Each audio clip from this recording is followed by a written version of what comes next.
So I wanted to share a super simple must-have for summer. It is a DIY cooling spray made with essential oils.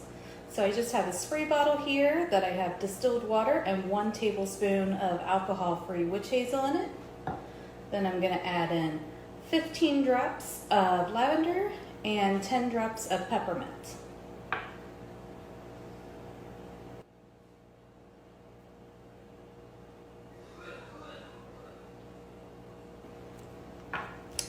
Then you just put the lid on it, give it a shake, and that's all there is to it. Just spray it on your face, back of your neck, anytime you're out and about and feel like you're getting overheated, and all natural.